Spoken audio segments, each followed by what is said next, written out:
নমস্কাৰ বন্ধুসকল, স্বাগতম জনাইছোঁ মোৰ অন্য এটা ভিডিঅ'লৈ। আজি দেওপানী মা দুৰ্গা মন্দিৰলৈ আহিছোঁ আৰু দেওপানী দুৰ্গা মন্দিৰ পৰিৱেশ আপোনালোকক দেখুৱাম। ভিডিঅ'টো শেষলৈকে চাই থাকক। আৰু এটা কথা ভাল লাগিছে, নিবেদিতাই নিজে কৈছে যে মই নিপিন্ধা আগতে মানে কৈছে মই আজি জস্কাৰ পিন্ধি যাম। চাওক ধুনীয়াকৈ নিবেদিতা ওলাই আছে, দেখিছে ধুনীয়াকৈ ট্ৰেডিশ্যনেল ড্ৰেছত। এয়া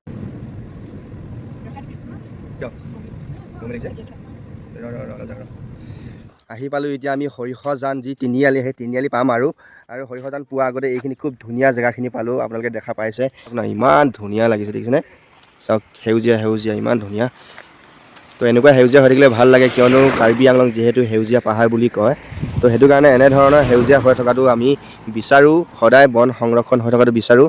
আৰু যদি আপোনালোকে দেওপানীলৈ আহে বকলিয়াৰ ফালৰ পৰা, তেতিয়া বকলিয়াৰ পৰা মাঞ্জা আহিব লাগিব, মাঞ্জাৰ পৰা লেফ্টত আহিব লাগিব আপোনালোকে ডিমাপুৰ ৰোডত। তাৰপিছত আপোনালোকে ডিলাই পাব, ডিলাইৰ পৰা লেফ্ট ছাইডত আহিব লাগিব। আহি আপোনালোকে সৰিয়হজান পাব আৰু সৰিয়হজান পোৱাৰ পিছত আকৌ লেফ্টত ল'ব লাগিব। প্ৰায় 16 কিলোমিটাৰমান যাব লাগিব ইয়াৰ পৰা। তাৰপিছত দেওপানী আপোনালোকে ৰাইট ছাইডত পাব আৰু ৰাইটত আপোনালোকে ডিমাপুৰ যাব পাৰিব, বোকাজান যাব পাৰিব ৰাইট ছাইডত। আমি এতিয়া লেফ্ট ছাইডত যাম।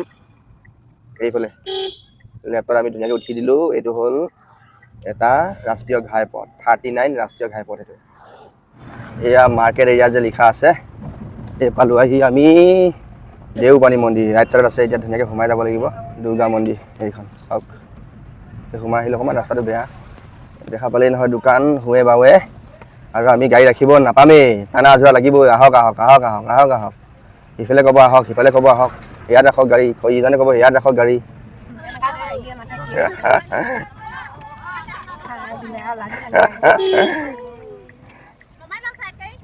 নানামে বোলে ইহঁতে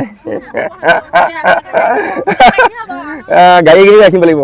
ইমান ৰ'দত গাড়ী ৰাখিব নোৱাৰি নহয়, গাড়ী পুৰা খাই যাব। আপোনালোকে ষ্টেণ্ড বনাওক।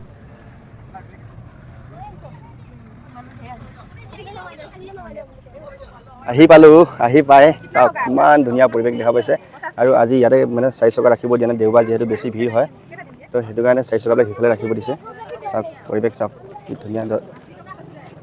দোকান পোহাৰবোৰ আগৰ নিচিনা নহয়, ধুনীয়াকৈ বনাই দিলে, ওপৰত বনাই দিলে, ওখ কৰি দিলে, দেখা পাইছে। আৰু এইখন দোকানতে আমি বস্তুখিনি লৈ লৈছোঁ এতিয়া ধুনীয়াকৈ। এয়া চাওক শ্ৰী শ্ৰী দেওপানী মন্দিৰ, দেওপানী পালোঁ। আহি ভিতৰলৈ সোমাই গৈছোঁ এনেকৈ চাওক। আৰু আহি পালোঁ, আহি পাই মানে এই দোকানৰ মানুহবিলাকে যেনেকৈ মাতে নহয়, নিজৰে লাজ লাগি যায়গৈ। মানে একদম মানে ইয়ে মাতিব, সিয়ে মাতিব, ইয়ে মাতিব, সিয়ে মাতিব। তেওঁলোকৰ বিজনেছৰ কাৰণে বাৰু তেওঁলোকে মাতে, কিন্তু আমাৰ যে লাজ লাগি যায়, কাৰ তাত সোমাম, কাৰ তাত সোমাম, এনেকুৱা দুধুৰ মুধুৰ হৈ যায়গৈ মানে। আৰু যাই পেলাই কেতিয়াবা মানে আমাক যদি আপুনি ভালকৈ বস্তুখিনি কেইটকা কিমান টকা বস্তু কি দিছে যদি ভালকৈ নাচায় নহয়, তো আপোনাক তেতিয়াই মানে বস্তু যিমানখিনি পৰিমাণত যিমান টকা দিব লাগে তাতকৈ বেছি টকা মাল হৈছে বুলি বা টকা হ'লে বুলি আপোনালোকক ক'ব। তো সেইটো কাৰণে আপোনালোকে এই কিমান টকা বস্তু কিনিলে, কি বস্তু কিনিলে, কিমান টকা এটা বস্তুৰ দাম, তো সেইটো ধুনীয়াকৈ আপোনালোকে সুধি ল'ব লাগিব ন। আৰু ইয়াতে ভৰি হাত ধুই ল'ব লাগিব, আৰু ইয়াতে প্ৰসাদখিনি ধোৱা পখলা কৰি ল'ব লাগিব। আৰু ইয়াতে মানে বুটমাহখিনি দিয়াৰ লগে লগে কোমলি যায়, গম পাইছেনে? এই টান টান বুটমাহখিনি ইয়াত দিয়াৰ লগে লগে কোমলি যায়। কিংবদন্তি স্বৰ্গীয় সুৰেন্দ্ৰ নাথ ৰয় নুনু বাবু নামেৰে জনাজাত নামৰ এজন জনপ্ৰিয় স্বাধীনতা সংগ্ৰামী, জনহিতকৰ আৰু চাহ খেতিয়কে অসমৰ দেওপানী চাহ বাগিচাত বাস কৰিছিল। এদিনাখন তেওঁ চাহ বাগিচাৰ হাবিত তেওঁৰ বন্ধু আৰু শ্ৰমিকসকলৰ সৈতে চিকাৰ কৰাৰ সিদ্ধান্ত লয়। তেওঁলোকে এটা ঠাইত শিবিৰ পাতিছিল আৰু চিকাৰ পিছত বিশ্ৰাম লৈছিল। সন্ধিয়া হোৱাৰ লগে লগে তেওঁলোকৰ ঘৰলৈ উভতি আহিল আৰু নুনু বাবুদে তেওঁ দেওপানী চাহ বাগিচাত থকা তেওঁৰ বাংলোত জিৰণি ল'বলৈ গ'ল। মাজনিশা তেওঁ দেৱী দুৰ্গাৰ সপোন দেখি সাৰ পাইছিল আৰু সপোনত দুৰ্গা দেৱীয়ে তেওঁলোকে চিকাৰ কৰি আমোদ কৰা ঠাইৰ তলত মা দুৰ্গা লুকাই আছে বুলি কৈছিল। মানে মা দুৰ্গাৰ সেই প্ৰতিমূৰ্তিটো লুকাই আছে বুলি তেওঁক সপোনত দেখুৱাইছিল। তেওঁ নুনু বাবুক ভূগৰ্ভৰ পৰা বাহিৰলৈ উলিয়াই আনিবলৈ সপোনত কৈছিল। সেই ৰাতিয়ে তেওঁলোকৰ পৰিয়ালৰ পুৰোহিতক মাতি পঠিয়ায় আৰু তেওঁৰ সপোনৰ কথা বিৱৰি কয়।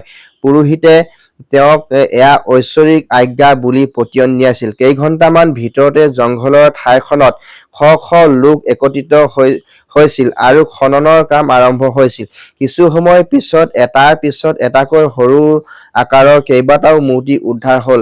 শেষত দেৱী দুৰ্গাৰ মূৰ্তি পোৱা গৈছিল আৰু হাতী ব্যৱহাৰ কৰি অতি সাৱধানতাৰে বিশাল আৰু গধুৰ মূৰ্তিটো উদ্ধাৰ কৰা হৈছিল। ইয়াৰ কিছু দূৰত কলা গ্ৰেনাইটত খোদিত ভগৱান বিষ্ণুৰ এটা মূৰ্তি উদ্ধাৰ হৈছিল। পিছত নুনু বাবুৱে তেওঁৰ দেউতাক উদ্যোগপতি দেৱৰাজ ৰয়ক আৰু তেওঁৰ জ্যেষ্ঠ ভাতৃ মহেন্দ্ৰ নাথ ৰয়ক এই বিষয়ে অৱগত কৰে।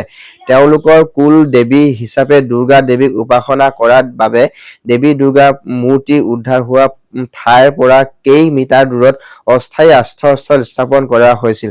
এক শুভ মুহূৰ্ত বাছনি কৰি অতি ধুমধামেৰে প্ৰাণ প্ৰতিষ্ঠা পূজা স্বৰ্গীয় দেৱৰাজ ৰয় আৰু তেওঁৰ পৰিয়ালৰ সদস্যসকলে আয়োজন কৰি দেওপানী থান প্ৰতিষ্ঠা কৰিছিল। এয়াই আছিল দেওপানী মা দুৰ্গা প্ৰাণ প্ৰতিষ্ঠাৰ বিষয়ে আপোনালোকক অৱগত কৰিলো। আৰু এই ঠাইখিনি বা এই মন্দিৰ বা এই বাগিচাখনৰ বিষয়ে মই অৱগত বা জানিবলৈ বিচাৰিছিলো। তেতিয়াই এই দোকানৰ পৰা এজন যুৱকে কৈছিল যে এই মাটিখিনি যিগৰাকী ব্যক্তিয়ে মালিক সেই গৰাকীয়ে মন্দিৰ মালিক আৰু চাহ বাগিচাখনৰ মালিক বা মানে গোটেই এই মাটিখিনি সম্পত্তিৰ অধিকাৰী তেওঁলোকে মন্দিৰটো বুলি তেওঁ কৈছিল। তো এনেধৰণৰ মই আপোনালোকক অৱগত কৰিবলৈ কাৰণে চেষ্টা কৰিলো। চাই থাকক ভিডিঅ'টো শেষলৈকে। যদি ভাল পাইছে মা দুৰ্গা মা বুলি পেলাই আপোনালোকে কমেণ্ট বক্সত কমেণ্ট কৰিব আৰু প্ৰতিজন ধাৰ্মিক লোকে পোৱাকৈ ভিডিঅ'টো শ্বেয়াৰ কৰি দিব বুলি মই আশা ৰাখিলো।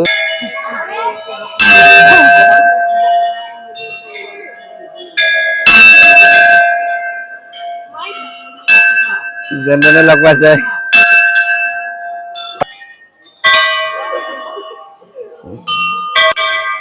ৰা